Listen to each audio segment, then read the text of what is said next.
Chers amis, au moment où démarre cette nouvelle année, je tiens à vous présenter mes meilleurs vœux.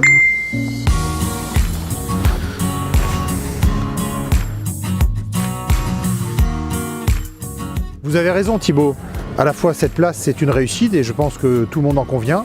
Elle fait parfois un peu vide et en tout cas je l'entends.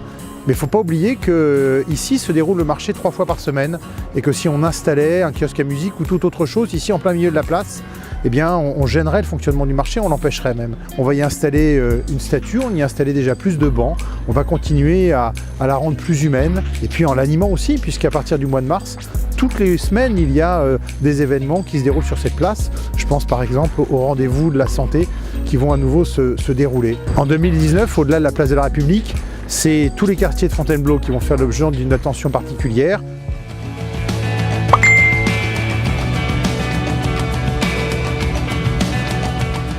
Vous avez raison Jean-Michel, il y a eu beaucoup de travaux qui ont été faits en 2018 dans les écoles, des travaux d'amélioration, des travaux de peinture. Par exemple ici à l'école Paul Joson, on a refait toute la façade, ça a été le cas aussi à l'école Lagorce, bref dans toutes les écoles. Il y a d'autres investissements qui sont prévus dans toutes les écoles, pas une école échappera à cette règle, avec un gros dossier qui nous attend, c'est le déménagement de l'école Léonard de Vinci sur la caserne d'Amène.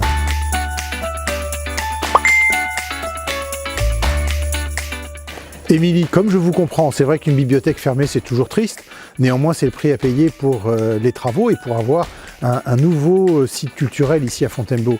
Ça s'appellera la Charité Royale parce que ça regroupe non seulement la médiathèque mais aussi une salle d'exposition, le futur musée d'art et de tradition militaire, bref, un nouveau site culturel à Fontainebleau. C'est l'un des plus grands chantiers en ce moment à Fontainebleau avec le chantier de l'hôpital. Le chantier de l'hôpital, lui, il se terminera fin de l'année 2019, peut-être début 2020.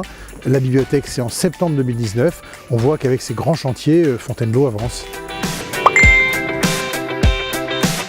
Oui Jeanne, dans quelques semaines, effectivement, il y a une nouvelle application qui va sortir, Fontainebleau, et qui va permettre d'induire de nouvelles relations entre les Bellifontins et la ville, ses services, ses activités, ses commerces. Au-delà de ça, c'est toute l'attractivité du centre-ville qui va faire l'objet d'initiatives très concrètes pour venir renforcer cette attractivité réelle. Et puis enfin, eh bien, c'est une attention particulière qu'on va continuer à porter à tous les Bellifontins, quel que soit leur âge. Voilà, je voulais vous parler de tous ces grands chantiers, je voulais vous parler de tout ça au moment où démarre cette année 2019.